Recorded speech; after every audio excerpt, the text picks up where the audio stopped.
Give it to me, I'm worth it. Baby, I'm worth it. I'm worth it. Hola, muy buenos días. Hoy tenemos un programa del armario de Paco Cecilio un poco diferente a lo habitual. Ahora os explicaré dónde estamos y por qué hemos venido hasta aquí. Sabéis que nos podéis ver a través de las redes sociales, estamos en Facebook y en YouTube. Si queréis escuchar los podcasts, lo podéis hacer en iVoox. Y si nos queréis ver por la tele, ya sabéis que aquí en Madrid, Canal 33 Televisión. Para el resto del mundo, www.clickradiotv.com. Mi nombre es Paco Cecilio y aquí empezamos hoy el armario de Paco Cecilio. No estamos en los estudios centrales, como podéis ver. Hoy hemos venido hasta el Senado, un sitio emblemático, la casa de todos los españoles, y hemos venido a entrevistar a Juan Lobato. Juan, muy buenos días. Buenos días, un placer, Paco, bienvenidos al Senado. Muchas gracias a vosotros por acogernos en este sitio tan emblemático y que antes de empezar el programa hemos tenido ocasión de dar una vueltecita y nos ha parecido una cosa espectacular. Me alegro. Así que si no hubiera sido porque nos has citado aquí, no hubiéramos podido verlo. Pues me alegro que lo hayáis disfrutado. Hoy, Juan, vengo, más que hacerte una entrevista, vengo a hacer terapia contigo. Muy bien, vendrá bien a todos. Hemos estado preguntando a nuestros telespectadores por política, por qué les gustaría que habláramos contigo. Y cuando digo hacer terapia es porque quiero, Juan, que nos saques de muchas dudas. Mira, yo, la democracia tiene 48 años, ¿verdad? Me parece que llevamos 48 años. Esta fase de España, sí. Más o menos yo me he criado con la democracia. Yo soy una persona que sigo mucho la política, sigo los medios de comunicación. Por herencia de mi abuelo y de mi padre, yo soy de los que a día de hoy todavía veo los informativos y además veo dos informativos porque como están muy editorializados, para ver los dos colores. Bien, sí. Y después de tantos años, Juan, la terapia que quiero hacer contigo es que me convenzas de nuevo en que hay que creer en la clase política. Y me voy a explicar. Yo el recuerdo que tengo de todos estos años es: habéis hecho cosas muy buenas, o los políticos han hecho cosas muy buenas durante todo este tiempo. Pero ¿por qué hay tanta corrupción? ¿Por qué ha habido tanta corrupción históricamente? ¿Y por qué, si haces una visión al pasado, hay tantísimos casos cuando han gobernado unos y otros? Porque la corrupción se ha demostrado que no es cosa de un color. La democracia se ha demostrado cuando ha gobernado un partido ha habido corrupción, cuando ha gobernado otro partido. Es decir, el bipartidismo ha tenido corrupción. Convénceme, Juan, que tenemos que, Paco Cecilio y todos nuestros telespectadores, tenemos que volver a creer en la clase política. Bueno, más que la clase política es en la política. La política no es más que el espacio donde se toman decisiones de qué hacer todos juntos. Es decir, oye, aquí todo el mundo paga impuestos para algo, ¿no? Para que haya un presupuesto con el que hacer cosas. Que es servicio público como la educación, la sanidad, eso es vital. Y eso es vital para todos y necesitamos organizarnos para que eso se pueda hacer. Ahora, ¿siempre nos organizamos bien y siempre están los mejores al frente de estas responsabilidades? No. Evidentemente no, y ha pasado, ¿no? En todos los gobiernos, fíjate, salvo el de Zapatero. Zapatero fue el único gobierno que no hubo ningún caso de corrupción. Y con Aznar creo que tampoco. Bueno, Hugo González, con Rajoy, ahora otra vez. Con Aznar tuvimos varios casos que hubo después de la Gürtel, Púnica, todo esto se hizo origen ya allí, pero bueno, sí que es verdad que en casi todas las etapas, por desgracia, ha habido algún caso. En unos algo más aislado, en otros más generalizado. No son los gobiernos centrales. Pero ¿por qué los políticos? O sea, ¿qué hay en la vida política que cuando uno llega, vamos a decir, toca pelo? ¿Por qué? Bueno, porque hay sinvergüenzas que se cuelan. Es así, Paco. Y esto, dices, ¿hay forma de luchar contra esto? Yo creo que sí. Yo creo que sí. Con transparencia absoluta y exigiendo a la gente que dé mucho más la cara. O sea, a cada político hay que tenerle contra las cuerdas siempre. Entrevistas en medios de comunicación, fiscalización parlamentaria, constantemente, para ver, oye, si uno está hecho de una pasta o de otra, porque es que además se ve. Si es que... Pero, Juan, ha habido casos, me acuerdo de Granados, no se me olvidará, un día en un programa en La Sexta por la noche diciendo el que la haya hecho que la pague, y al mes estaba en la cárcel. O sea, es decir, que tú dices transparencia, pero claro, es que el que roba no dice, señores, que estoy robando, no, lo que dice, no, hay que atacar al que roba, hay que acabar con la corrupción, y él es el mismo. ¿Por qué? O sea, ¿qué hay en la clase política? Por eso cuando te decía queremos hacer terapia, convénceme de por qué cuando un político entra, o sea, cuando una persona entra en política, ¿por qué es inevitable que termine metiendo la mano en la caja de todos los españoles? Sí, hombre, inevitable no es, pero sí que te digo que la inmensa mayoría de la gente que entra a la política, como dices, que decide dedicar una etapa de su vida a la política, es gente absolutamente noble. Ten en cuenta que en España hay decenas de miles, por ejemplo, de concejales, de alcaldes de municipios que se dejan la piel todos los días. Muchos de ellos no cobran un duro, por cierto. Pero estás hablando de ayuntamientos pequeñitos. Ayuntamientos pequeños y medianos. En cuanto es un ayuntamiento con presupuesto, mano a la caja. No son todos los casos. Yo no generalizaría porque es verdad que la inmensa mayoría no son así. Pero en cuanto hay 3 excepciones, esto es demoledor. Demoledor para la autoestima de un país. Para decir, oye, pero ¿qué pasa con esta gente que son unos sinvergüenza? Yo cuando digo transparencia es que den la cara, medios de comunicación, fiscalización parlamentaria y transparencia de verdad. Mira, yo fui alcalde de 2 legislaturas y yo nada más entré y hice una cosa, Paco, que es, primero, digitalizar todo, porque ahí seguía viendo los decretos en papel, los comer una cosa en 2015, que no te hablo del Pleistoceno. Todo digital y acceso a todos los concejales de todos los grupos políticos de todas las aplicaciones informáticas donde están los decretos, los registros de entrada y salida, la contabilidad, las facturas, todo, absolutamente todo.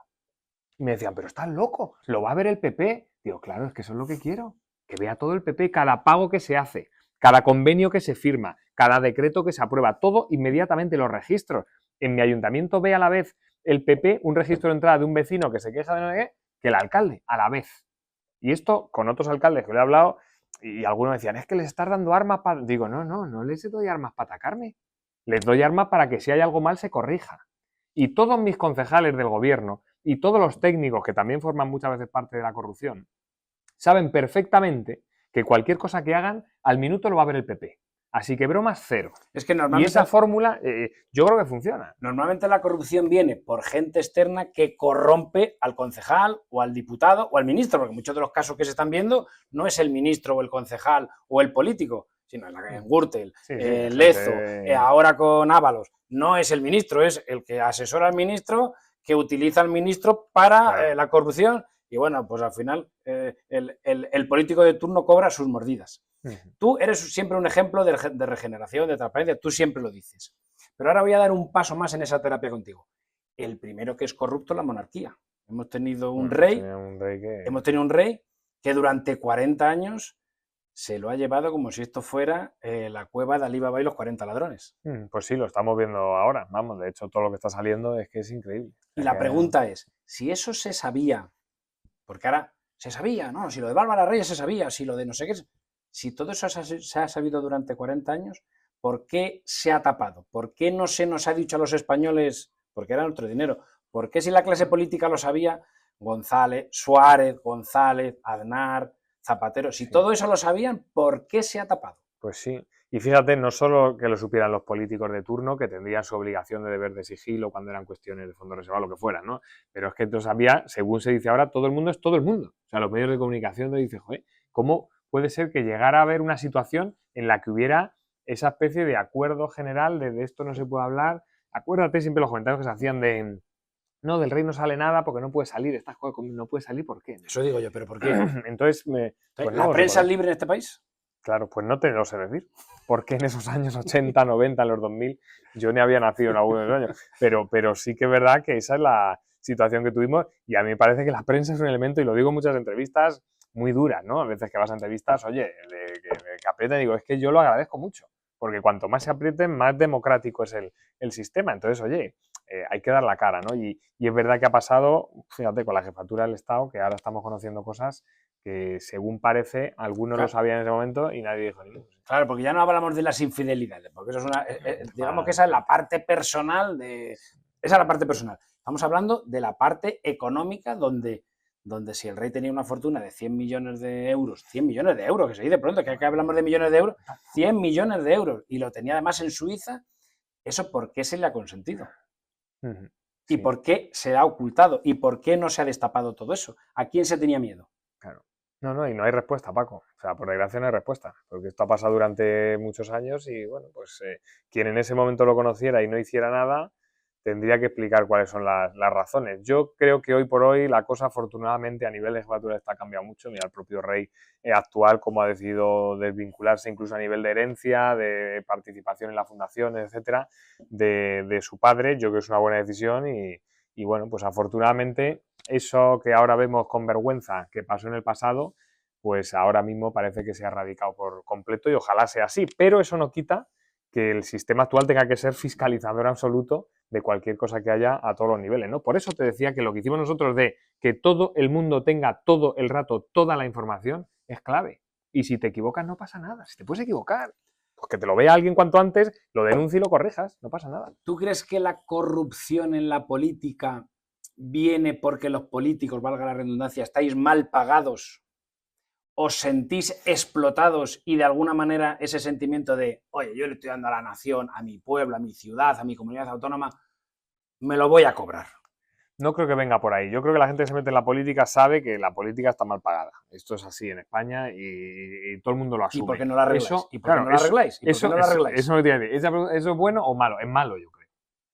Que tú le digas a una persona que tiene una trayectoria profesional, tal, y le digas, oiga, 20 de diputado o 20 de consejero, 20, y dice, ¿pero cómo? O sea, ganar la mitad a que me estén insultando todos los días en los medios de comunicación. Juan, pues no vayas. Juan, no vayas. Yo vivía en una localidad en un municipio de Madrid que me acuerdo que gana las elecciones uno que se presenta por el Partido Popular y al día siguiente se pone el doble de sueldo del que había salido.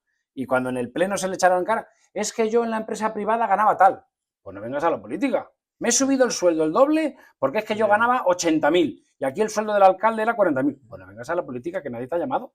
Bueno, no vengas o que haya un gran acuerdo para que los sueldos en política tengan una retribución equilibrada, que yo creo que no la tiene. O sea, no puede ser, por ejemplo, que el presidente del gobierno gane muchísimo menos o un ministro gane muchísimo menos que un presidente de comunidad autónoma o que muchos alcaldes. Es que esto pasa hoy en España, ¿no? Y es como que no, nos da miedo subir los sueldos, hombre. Pero si lo que quieres es gente brillante, que igual que se dedican a su despacho profesional de abogado, de economista, de consultor, de lo que sea, y le pides que dedique una etapa de su vida a la política, que está muy bien. Si es que yo creo en las puertas giratorias. O sea, a mí me parece bien que la gente que está en el mundo profesional trabajando diga, oye, ahora dedico 5 añitos a la política, a aportar mi conocimiento, mi experiencia a la política y luego yo me vuelvo a mi trabajo, ya está. Eso sería el modelo ideal. Pero para eso hay que tener condiciones no solo económicas, de trato y de dignificación de la política que hoy no hay.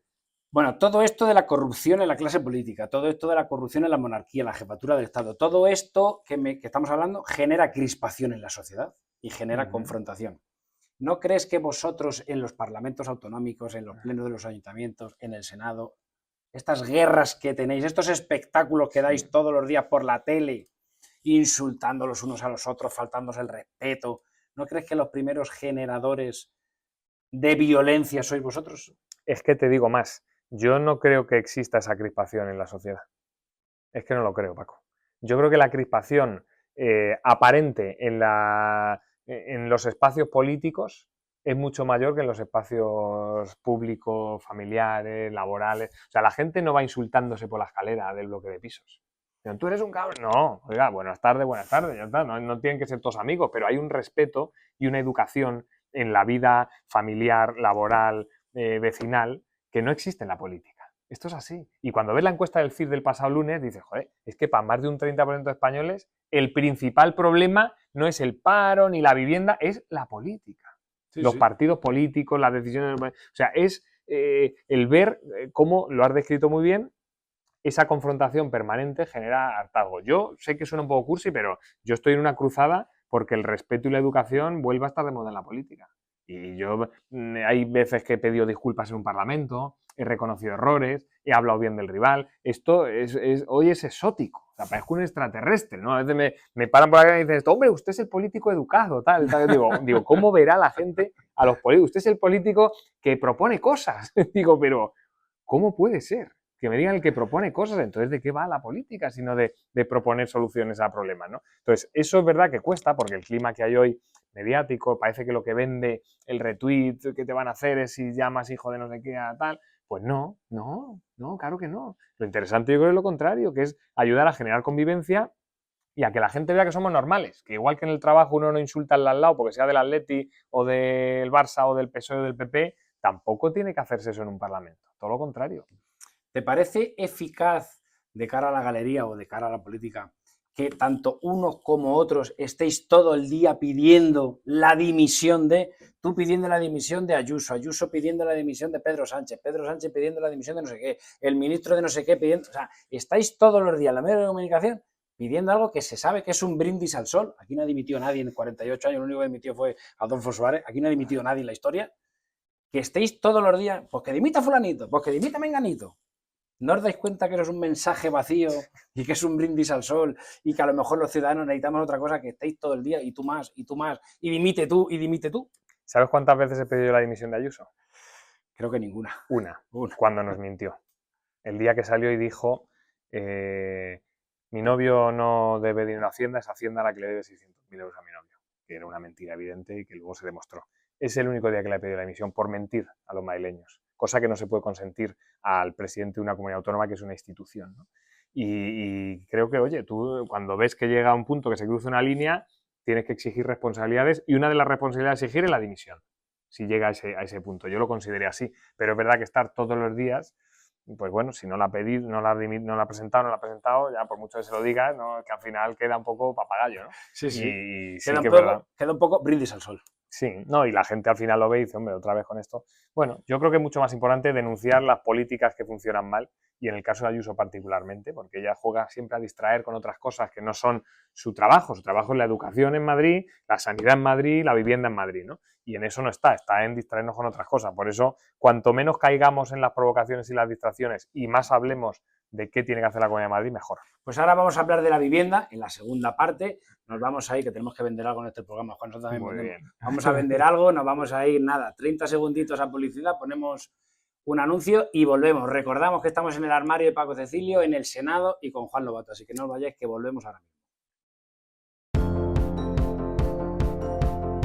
Nueva temporada, nueva colección. Paco Cecilio es Moda Hombre, una moda llena de color, de tejidos frescos para ir cómodo y elegante. Visita nuestra tienda online y mira lo que te guste y lo que te vaya mejor. pacocecilio.com y tiendas en Centro Comercial Parque Corredor en Torrejón de Ardoz y Centro Comercial La Dehesa en Alcalá de Henares, Madrid. Los hombres también hacen volver la mirada. Paco Cecilio.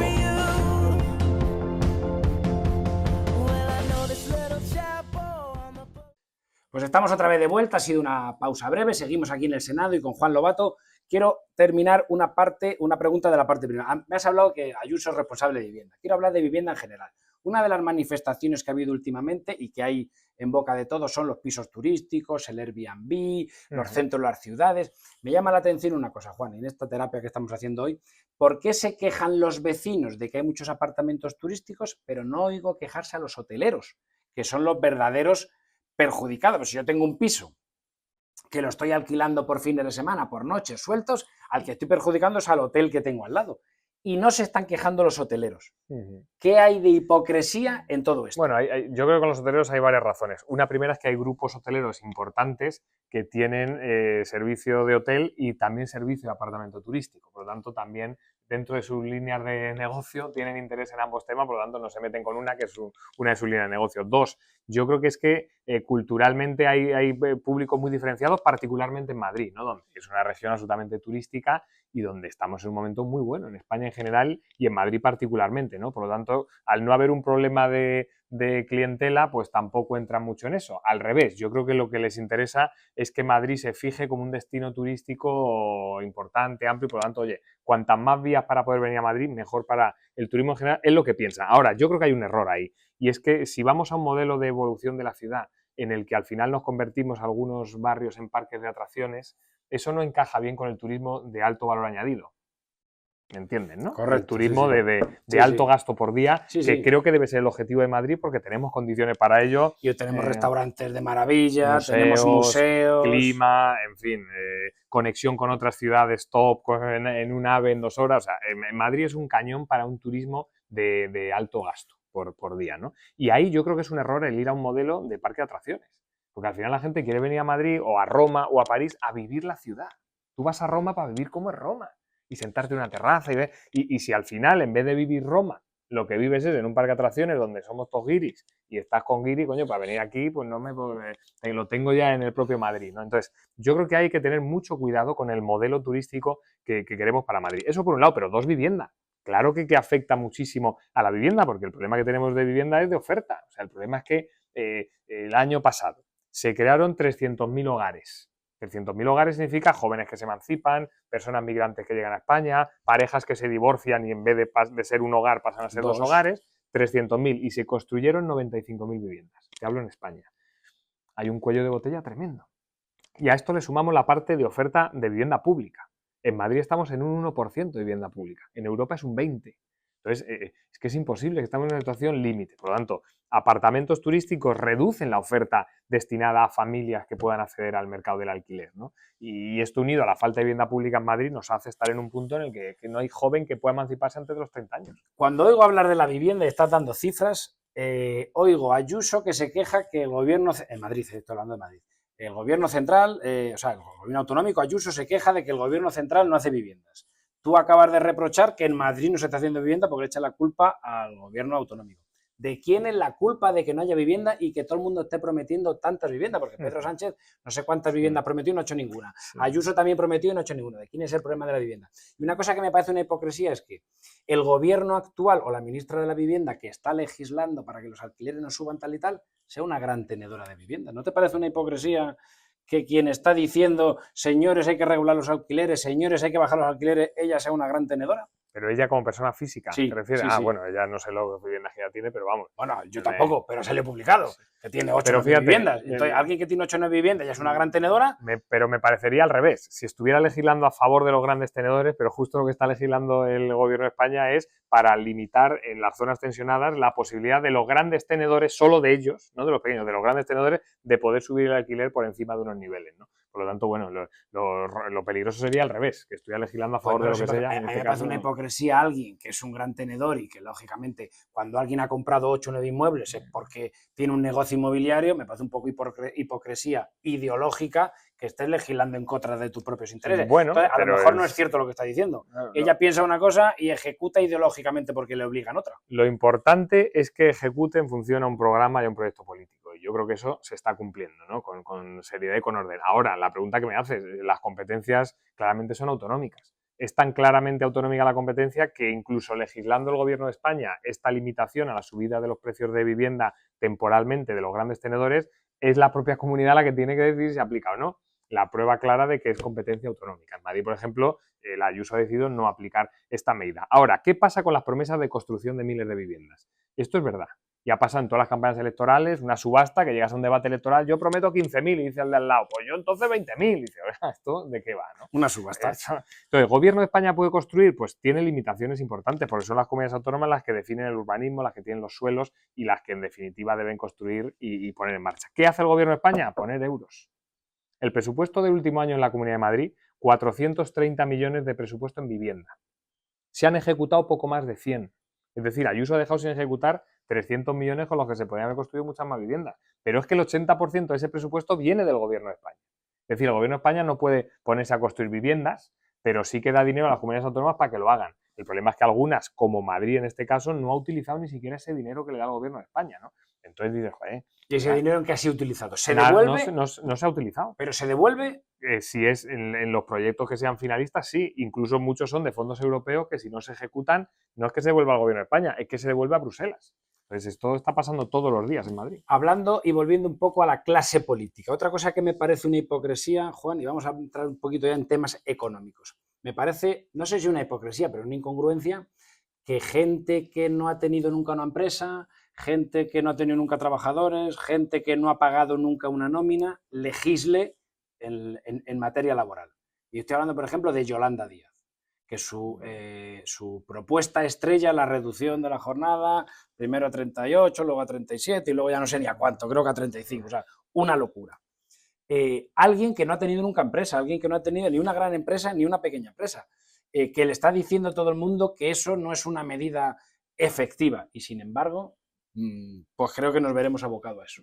Sí, lo importante no es solo que la persona concreta que ocupe un puesto determinado, sino que esas decisiones se hagan con una interlocución real y con una interlocución amplia con los sectores afectados. ¿Tú estás a favor de bajar la jornada laboral? Yo creo que la evolución histórica ha sido y va a seguir siendo a reducir la jornada laboral, lo creo. Pero ¿cómo debe hacerse eso? Hombre, pues con interlocución y con acuerdo. Primero escuchando a los empresarios, que somos los que creamos puestos de trabajo. Exactamente. Eso lo primero y además lo he dicho siempre, ¿no? Entonces, fruto de esa interlocución se dice, oiga, hace falta reducir, por ejemplo, comercio. ¿Qué no está pasando en el comercio? Y me lo decís todos los comercios. Dice, no tenemos gente para cubrir los puestos de trabajo.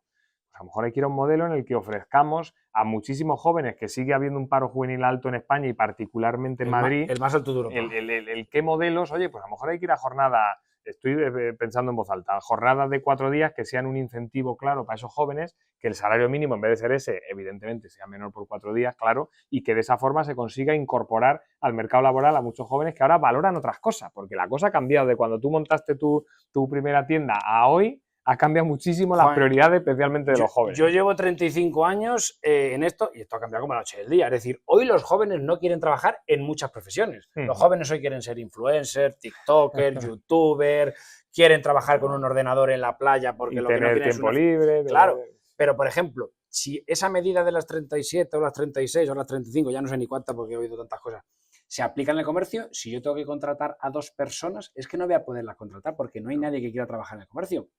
Terminaremos cerrando.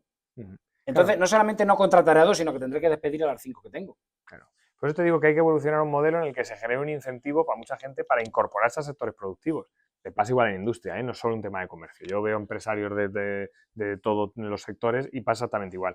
Pero a lo mejor la vía es esa, es decir, oiga, un joven, usted no quiere trabajar en el sistema clásico. Bueno, pues trabaje usted 3-4 días por semana. Va a cobrar mucho menos, evidentemente, no va a cobrar igual que con las 40 horas. Pero va a cobrar menos, pero eso a lo mejor sí está dispuesto, porque ahora lo que valoran los jóvenes, esto lo estamos viendo, es mucho más el tiempo libre, el poder organizarse, el poder tal, pues a lo mejor esa es la forma de incorporar. Para el empresario el efecto debía ser neutro, entre contratar a una persona, a 2 personas 40 horas, que son 80, o contratar a 3, 33 horas, o las que salgan, 20 y pico horas, con unos costes de cotizaciones sociales adaptados a ese nuevo modelo, y con unos costes en términos de salario mínimo y de sueldos adaptados a ese modelo, se consigue un efecto neutro para el empresario y un mayor incentivo a participación laboral de mucha gente. Pero mira, los empresarios que muchas veces parecemos los culpables y realmente los empresarios somos la solución.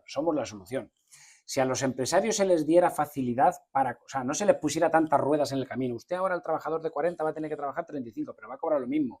Pero usted va a tener que contratar a 2 personas más, luego va a subir sus costes salariales, tal. Si a los empresarios se nos diera la simple... Mira, en España hay 3,5 millones de autónomos, creo. 4 millones de autónomos. En Madrid 500.000, 400 vale. y pico mil. 400.000, vale. ¿Cuántos parados jóvenes hay en Madrid? ¿O cuántos parados hay en Madrid? ¿Cuántos parados hay en Madrid? Creo que jóvenes estamos en 200.000. ¿Y en total cuántos parados hay en Madrid? En total, pues estamos en un 20, hemos bajado en jóvenes, estoy pensando en jóvenes, que estábamos por encima de la media el año pasado, pero en parados, ahora mismo en Madrid estamos en un 9% más o menos. Un 9% de los 2,5 millones de parados que hay. De población activa. Vale, y eso en cuantificado, ¿cuántos parados hay en Madrid? Pues tendremos, no sé si David se lo sabe, pero vamos, no lo sé, pero bueno, que tenemos vale, pues masa suficiente como para incorporar. 500.000 autónomos. 500.000 autónomos en Madrid, 400 y pico. 400, vale. Si se le diera a esos autónomos la capacidad de contratar solo una persona, el fontanero, un fontanero, el carpintero, un carpintero, el que tiene un taller mecánico, el que tiene una tienda, con medidas como que no pagues 6 meses seguros sociales, como que no tengas que reducirle la jornada, medidas básicas. Sí, que sea un incentivo para dar ese pasito. Quitabas 500.000 parados de hoy a mañana. O sea, si tú al señor que tiene un taller que anda agobiado le dices, mire, contrate usted a alguien y no pague usted seguros sociales los 6 primeros meses, con la obligación de que usted le tenga 3 años, porque si no... Sí. De esa manera, Juan, sí, de un plumazo de hoy a mañana, 500.000 parados menos. Mucha gente. Sí, estoy de acuerdo. O sea, te quiero decir, somos la solución y no somos el problema. No hay, a los que queramos empleo no hay que ponernos palos en la rueda. Claro, no, al revés, es que son fundamentales, vamos, son fundamentales. Pero ¿y por qué no lo hace nadie? Fíjate el modelo alemán. En Alemania, en vez de la situación que hay en España, que es que la media es que cada autónomo tenga, creo que era 1,2 personas contratadas, o sea, la media por autónomo es 1,2 personas. En Alemania es 15 personas. O sea, en Alemania un autónomo es una empresa pequeña o mediana. Sí, pero ya con 15 es una cosa importante. Claro, es una cosa exactamente. Entonces, aquí tenemos un modelo en el que hay mucho paro, efectivamente estructural, en el que hay mucho autónomo, pero que es autónomo que está cada uno como buscándose la vida. Mientras que en Alemania han conseguido escalar el modelo y tener, bueno, pues una estructura que te permite resistir mucho mejor los ciclos económicos, que te permite contrataciones de medio y largo plazo. Ese modelo está funcionando, ¿no? Aunque Alemania tenga otros problemas ahora de otro tipo. Pero ese modelo funciona y ese debería ser el objetivo en España. Por ejemplo, otra cosa que me llama mucho la atención es cómo los grandes marketplaces, no quiero decir marcas, pero todos sabemos a quién me estoy refiriendo, ¿no? Sí. Que no generan nada de empleo, generan muy poquito empleo. El empleo que generan es muy precario, además con una gran explotación laboral, sin sindicatos, sin derechos, que desde las administraciones muchas veces se les haga la alfombra roja en detrimento del comercio de proximidad, del comercio de barrio, de las calles con seguridad, de las calles iluminadas, de que no haya delincuencia, de que no haya tramos de 100 metros que no hay luces en los escaparates, que genera violencia, genera delincuencia, genera de todo. Sí, sensación de inseguridad, por lo menos, ¿no? Genera esa sensación. Entonces, ¿por qué esos marketplaces? O sea, ¿qué le dan al Estado o al gobierno esos marketplaces para que se les ponga muchas veces alfombra roja? Sí, te refieres casi a nivel institucional y de promoción. Sí. Y tal, ¿no? Sí. Pues O mira, sea, yo he visto a Ayuso hace poco ir a inaugurar una plataforma logística de Amazon. Yo no quería decir marcas, pero ya me has obligado a decirlo, Juan. Que vaya a inaugurar una plataforma logística de Amazon con toda la parafernalia que lleva Amazon, medios de comunicación. Tal. Joder, vamos a dejar de promocionar a Amazon. ¿Y por qué no vas al comercio local? Mira, yo estuve la semana pasada visitando una zona de Madrid, todos los comercios locales. Pues está haciendo una obra de metro que es un horror. Te vi. Y estuve, visitamos 20, 25 comercios directamente, o sea, con la farmacéutica de turno, con el de tienda de perfumería de turno, hablando con ellos directamente. Yo creo que esto es fundamental, ¿no? Y alguien que ha sido alcalde, cuando hables con un político que ha sido alcalde, te dirá cosas distintas a que no ha sido. Entre otras esta. Porque un alcalde, yo lo vi en mi municipio, sabe perfectamente lo que supone el comercio local de elemento de convivencia y de generación de comunidad. Perfectamente. O sea, tú sabes que si esa tienda cierra, el pueblo cambia. Directamente. Por lo que dices de sensación de seguridad, de empleo, seguro, pero también por la propia convivencia, por lo que genera de espacios comunes en los que la gente comparte su vida, ¿no?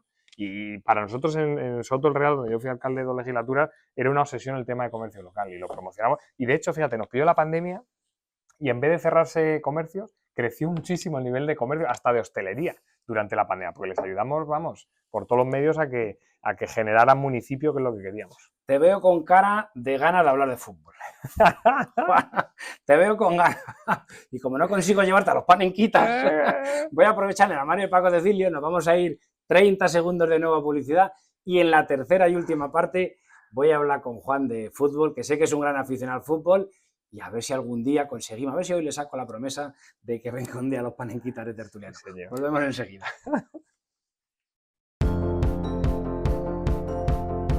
Nueva temporada, nueva colección. Paco Cecilio es Moda Hombre, una moda llena de color, de tejidos frescos para ir cómodo y elegante. Visita nuestra tienda online y mira lo que te guste y lo que te vaya mejor. pacocecilio.com y tiendas en Centro Comercial Parque Corredor en Torrejón de Ardoz y Centro Comercial La Dehesa en Alcalá de Henares, Madrid.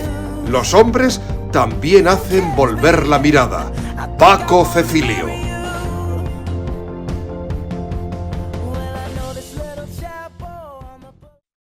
Hemos vuelto ya de publicidad, seguimos en el Senado, seguimos en el armario Paco Cecilio, estamos aquí con Juan Lobato, buen amante del fútbol, buen madridista, y le tengo que sacar antes de que acabemos esta parte la promesa de que va a venir un día a los panenquitas de Tertuliano. Sí, señor, pues será un placer, vamos, a mí me encanta el fútbol, vamos, verlo. Que esto está grabado, que esto está grabado. Claro, pues oye. Que te lo voy a mandar todas las semanas hasta que vengas un martes. A ver, bueno, ¿qué te pareció? Oye, la semana pasada en el Bernabéu, partido de Champions. ¿Te gusta el nuevo formato de Champions? Me gusta, sí. ¿Más que el anterior? Sí, por lo menos el cambio, el actualizarse, el que haya algo distinto, sí. También estoy muy expectante con la Superliga a ver cómo acaba esto, ¿eh? A ver cómo acaba, porque es verdad que tiene un atractivo importante. El tener todos los días partidos de primer nivel es un reclamo bueno. Se están viendo partidos que... Bueno, ayer era la última final de Champions. O sea, perdona, la semana pasada fue la última final de Champions. Un Real Madrid-Barça, un Real Madrid-Dortmund, fue la final de la última Champions. Es, sí. Y la verdad es que se vio un partidazo espectacular. Tú eres muy madridista, te gusta mucho el fútbol. Pero te voy a explicar mi trayectoria. Venga. Que tiene miga. Yo de niño era del Madrid a tope y socio abonado con mi padre hasta la etapa de Mourinho. Y en la etapa de Mourinho nos quitamos los dos, vamos, yo y mi padre.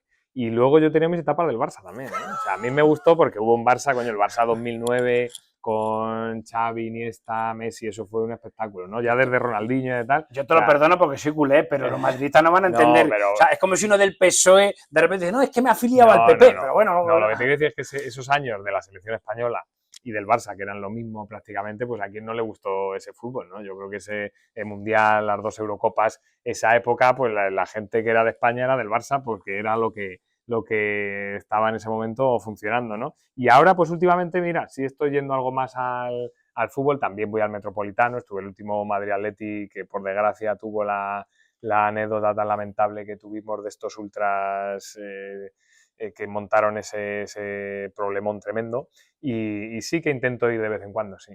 ¿Y no crees, voy a volver a la primera parte, y no crees que esa violencia o esa crispación que hay en las instituciones también es la violencia que se ve en el fútbol? Pero también ha bajado mucho en el fútbol, ¿eh? Es verdad que hubo ese episodio en el Madrid Atleti, en el Atleti Madrid en este caso, que fue lamentable, y vamos, yo lo vi en directo y era una cosa bochornosa, pero también hay que decir que desde cuando yo iba de niño al Bernabéu, joder, ha cambiado mucho la cosa. Yo recuerdo con mi padre todo insultos, ataques, tirando cosas, era un clima horrible, vamos. Cuando tú y yo éramos pequeños, yo soy más mayor que tú, Verón, había los campos con vallas, eso de las vallas, o fosos, eso ya ha desaparecido. Sí, Eso ya ha desaparecido. Eso ha cambiado mucho, o sea que también a nivel cultural el aficionado del fútbol que acude al estadio ha cambiado mucho, ya ha evolucionado, mucho más familiar, mucho, oye, sigue habiendo algún macarra, qué tal, pero es mucho mejor que antes. Ahora queda camino, yo creo que ahí Madrid y Barça dieron un paso decisivo eliminando a los radicales, y ahora falta que otros equipos también vayan dando. ¿Y por qué el Atlético de Madrid no disuelve al Frente Atlético? Bueno, ellos tienen mucha dependencia de su afición, porque es su forma de jugar también, pero la afición del Atleti no es eso, no son los dos macarras que tiraron el mechero, la moneda, lo que tiraron, es que la afición del Atleti es tremenda, ¿no? Yo he ido muchos partidos al Metropolitano y me encanta porque es que ves todo el campo, entonces yo creo que hay que tener la valentía de decirle a esta gente que se ha acabado, que el fútbol no es para ellos. Yo, fíjate, yo mantengo la teoría, Cholo Simeone todos sabemos cómo es, Sí. un término argentino, es muy canchero, muy canchero. Al Cholo le gusta ese ambiente de animación en la grada. Sí. Y yo creo que uno de los motivos por el que el Atleti no se atreve a disolver el Frente Atlético es porque el Cholo pide que esa parte continúe ahí animando el equipo. Pero si es que la ventaja del Metropolitano es que es todo el campo. O sea, que esa parte son los que son, pero es que... Pero esa parte es la que anima el resto del campo. Porque Bueno, hace 2 domingos contra el Leganés esa parte estaba cerrada por la sanción. Y oye, el campo no era ni mucho menos lo mismo. Hombre, tampoco lo mismo contra el Leganés que contra el Madrid. Eso también tengámoslo en cuenta, ¿no? Yo creo que el público del Metropolitano, estén o no los 20 ultras, que al final son los que dan problemas, va a seguir apoyando al Atleti a muerte, ¿no? ¿Sigues a la selección española? Sí, lo que puedo, vamos, no veo todos los partidos porque Me refiero, ¿seguiste el europeo este verano? Sí, hombre, cuando sí, proclamamos sí, campeones de pero Europa. sí, hombre, los chavales muy bien. ¿Qué te Sí. parece Luis de la Fuente? Bueno, yo creo que ha tocado teclas interesantes y no era fácil, porque además el seleccionador español está siempre sometido, aquí todos llevamos un seleccionador dentro y nos toca... Esto me recuerda a las listas electorales en los partidos, entonces una lista y todo el mundo, mira, te vas a haber puesto a este no, digo, bueno, esto es como la selección, ¿no? Y Luis de la Fuente ha tocado teclas, últimamente había alguna declaración rara que no me acabo de encajar bien, pero bueno, pero vamos a... ¿Cuál? Pues no sé qué dijo, de un poco... Lo de que él no estaba subido. Sí, un poco por ahí. O lo de que estaba agrandado. Sí, tuvo algo por ahí, o sea, recuerdo el ruido, no es la frase exacta, ¿no? Y no le pega ni encaja. Yo creo que es un tío, oye, que con humildad y con trabajo y siendo un perfil que era un perfil humilde, digamos, a que venía de abajo, no es por fichar a Luis Enrique, joder. Entonces yo creo que esa fuerza que tiene el venir de abajo y el ir creciendo tiene que intentar mantenerla. Y lo que se está viviendo en la Federación Española, que seguimos sin presidente, no hay presidente, no se sabe cuándo va a haber las elecciones, Luis de la Fuente no tiene contrato, o sea, nos ha hecho campeón de Europa, nos hizo campeón de la UEFA Nations League y está no hay sin nadie que le haga contrato, un contrato, ¿no? Es tremendo. y el presidente interino se duplica el sueldo y este está con sueldo de cuando entrenaba a las categorías inferiores. Y hay sentencias inhabilitando a unos, Sí, inhabilitando total, a otros. total. O sea, esto, el cóctel que tenemos es gordo, ¿no? Y al final la Federación de Fútbol es una institución del país. Es verdad que no es pública, que tiene esa condición es tutelada, pero no pública. Y yo creo que no nos podemos permitir. O sea, el fútbol tiene que ser limpio, tiene que ser ordenado, eficaz y tiene que estar al servicio de España porque es un sector y culturalmente una parte importante de nuestro país. Así que hay máxima limpieza, ¿no? Volviendo a la violencia, quiero que me des tu opinión. Hace 2 fines de semana en San Mamés, el Athletic Club homenajeó a un alpinista que había hecho los 8 o no sé cuántos Everest, no me acuerdo exactamente, pero que había colocado una bandera, una incurriña con el logotipo de ETA. ¿No te parece eso también violencia? Sí, hombre, me parece lamentable. El que se utilice el deporte para introducir símbolos así es totalmente Pero reprochable. quiero decir que esos mismos dirigentes luego se rasguen las vestiduras porque un aficionado tira un mechero. Claro, o ha insultado, es una a incitación, Vinicius. es una incitación a la violencia y sobre todo un recuerdo de algo con lo que acabamos toda la sociedad española y vasca juntos y que yo creo que mezclar el deporte con eso, siempre me ha parecido mal mezclar deporte y política, la verdad, oye, cada uno puede tener su opinión y darla con naturalidad, pero no vincular clubes deportivos con ideologías y en este caso, vamos, que permita a un club como señor, como es el Athletic, el mezclar eso, yo creo que es un error importante. Volviendo a la Comunidad de Madrid, este conflicto que hay de Florentino, el Real Madrid, el Bernabéu, los conciertos, los ruidos, ¿por qué está pasando todo esto? Es decir, ¿por qué al Madrid se le ha permitido, o a Florentino se le ha permitido inaugurar ya no un estadio de fútbol? Porque el Bernabéu ha dejado de ser un estadio de fútbol. Ahora es un centro de convenciones, es un palacio de los deportes, es un centro de conciertos, llámalo bien. ¿Por qué si una discoteca o un bar pone la música alta, viene la policía local y mide los decibelios y te cierran a las 11 de la noche o te sancionan? ¿Y por qué el Bernabéu se ha dejado hacer conciertos con esos ruidos molestando a los vecinos? Sí, bueno, yo que he sido alcalde, y esto lo sufrimos mucho los alcaldes, que de repente se organiza una cosa, otra tal, y te llegan quejas por todos lados, pues la clave es ponderar, ¿no? Y oye, lo primero son los vecinos, sus molestias, y sobre todo que se cumpla la normativa. Si la normativa dice el límite está aquí y la sanción es esta, se pasa este límite y la sanción es esta. Creo que se han hecho varios expedientes sancionadores al Madrid, no me lo sé de memoria, pero creo que ha habido sanciones importantes y sobre todo eso, cumplir las normas. A partir de ahí, ¿es un activo para la ciudad de Madrid el Bernabéu? Yo creo que sí, igual que lo es el Metropolitano, igual que lo es el Palacio de Deportes, ¿no? Por lo tanto, ¿es bueno para la ciudad que exista una infraestructura de este tipo? Sí, pero que cumpla las normas y que respete la convivencia, ¿no?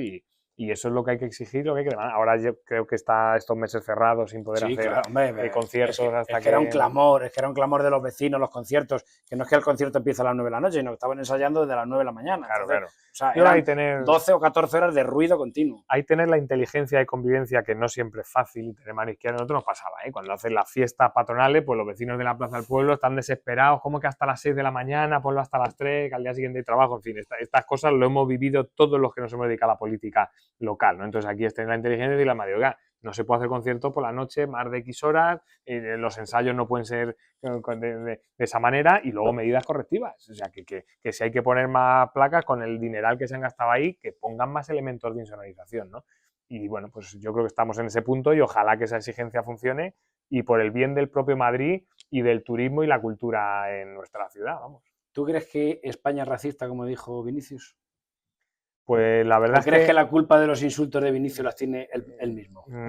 Yo creo que España es bastante racista, sinceramente. ¿España? Sinceramente lo pienso. Juan, creo que, fíjate, creo que en los últimos... ¿tú crees que España es racista? Creo que en los últimos 30 años hemos avanzado muchísimo en el cambio cultural, en la percepción de la igualdad entre hombres y mujeres, y creo que hemos avanzado bien poco en lucha contra el racismo. Lo pienso sinceramente. Me sorprende mucho, Juan, lo que me dices. De hecho, España ha sido un país acogedor, totalmente, integrador. sí, totalmente. Aquí entran todos los días cientos y cientos de inmigrantes que les tiramos, como decía antes, la alfombra roja. Sí, pero que sigue habiendo una cultura en la que hay un rechazo soterrado, en el que hay... Yo eso lo sigo viendo. Y me hincho a visitar centros de migrantes.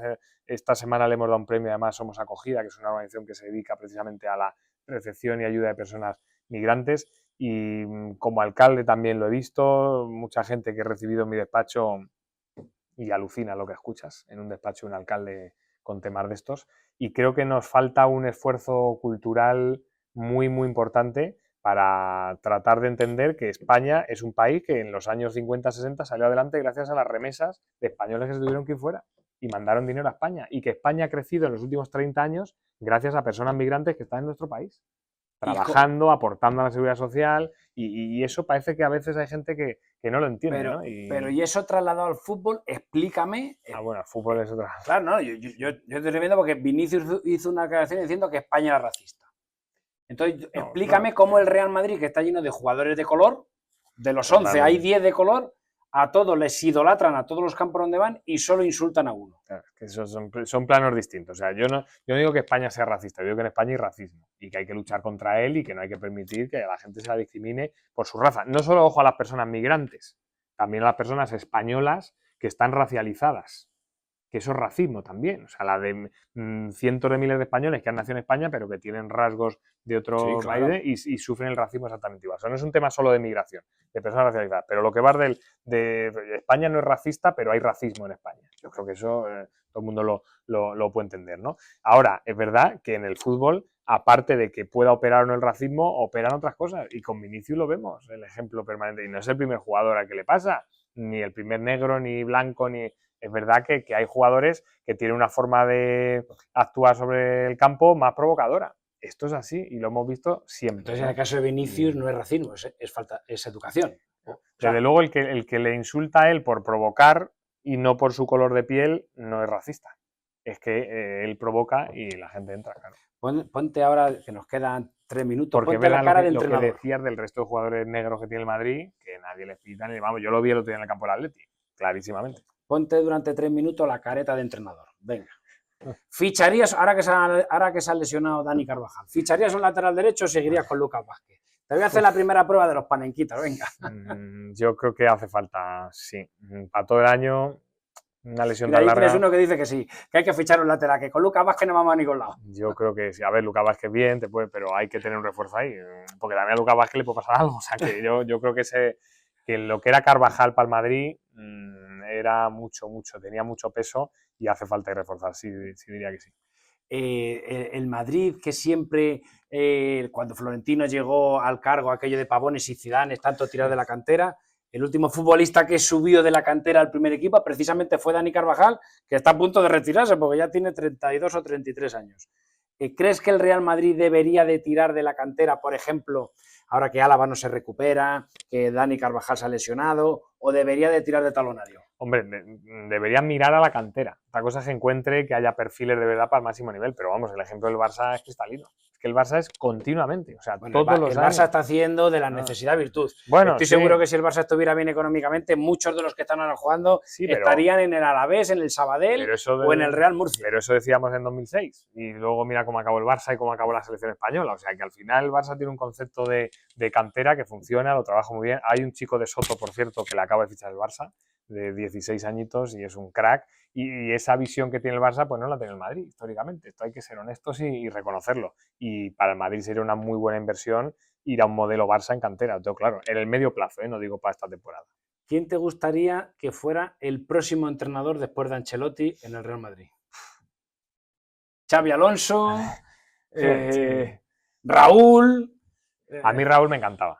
¿Como futbolista o como entrenador? Como futbolista, yo fui el último en el Bernabéu que aplaudía a Raúl. O sea, ahí ya, acuérdate cómo fue el final de Raúl. Sí, sí. Empezaban a pitarle, tal. Sí, yo le sí, aplaudí sí. hasta el último Como día, Como vamos, muchas, sin excepción. como Y además, muchas glorias del Madrid que han terminado creo mal. que el remate no fue bueno, desde luego. O sea, que Raúl me gusta. Además, creo que tiene unos valores y una forma de ser. Le he conocido además personalmente en un par de ocasiones, hemos podido charlar un rato y me parecería un crack de entrenador para Madrid, sí. Raúl me gustaría. Pues Juan, me gustaría seguir contigo pues bastante más tiempo, pero se nos ha acabado el tiempo, así que, oye, muchísimas gracias por habernos acogido aquí en el Senado. Muchísimas Placer, gracias por Paco, vuestra encantado. hospitalidad. Y a todos vosotros, os esperamos, ya sabéis, todos los martes, Click Radio Televisión, líder por internet, líder por streaming, plataforma puntera, 12 todos los días, todos los martes, 12 horas. Un saludo de vuestro amigo Paco Cecilio. Give it to me, I'm